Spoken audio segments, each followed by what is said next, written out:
Bonjour à tous, nous sommes le 8 janvier 2015, j'ai donc le temps de vous souhaiter une très bonne année 2015 avec beaucoup de succès, de bonheur, de santé et de prospérité. On va maintenant passer au marché qui se porte bien actuellement, plus 1,7% pour le CAC 40 qui est porté par deux choses. Vous savez qu'il y a eu un chiffre d'inflation très mauvais hier, cela veut sans doute dire que la Banque Centrale Européenne va agir avec un QE, en tout cas c'est assez paradoxal, plus les chiffres sont mauvais en Europe, plus les marchés montent, tout simplement parce qu'il y a le fameux QE. Et puis hier le compte-rendu du FOMC de la réunion de la Fed, plutôt positif, avec de la prudence en termes de hausse des taux et un chômage, un taux d'emploi qui s'améliore.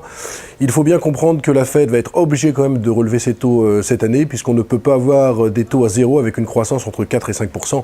C'est un non-sens économique complet. Alors aujourd'hui, sur les valeurs, il n'y a pas grand-chose à se mettre sous la dent. On a quand même CGG qui gagne 4%, tout simplement parce que sa situation financière semble s'améliorer pour l'instant. Mais attention, le dossier est très spéculatif et ce n'est pas avec le prix du baril au cours actuel que l'action peut fortement redémarrer. Et puis il y a deux actions qui se distinguent, aidées par des recommandations positives. Schneider gagne 4%, aidé par la Société Générale, et puis Pernod Ricard gagne également 4%, aidé par Bank of America. Ces deux brokers conseillent d'acheter ces deux valeurs. À noter que l'euro fait un nouveau plus bas depuis 5 ans, 1,1790.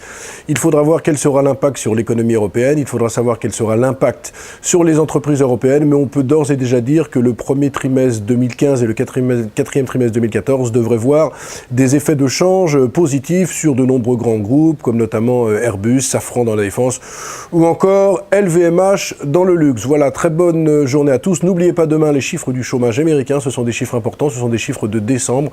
On prévoit entre 220 000 et 230 000 créations d'emplois, on aura largement le temps d'en reparler. Très bonne journée à tous.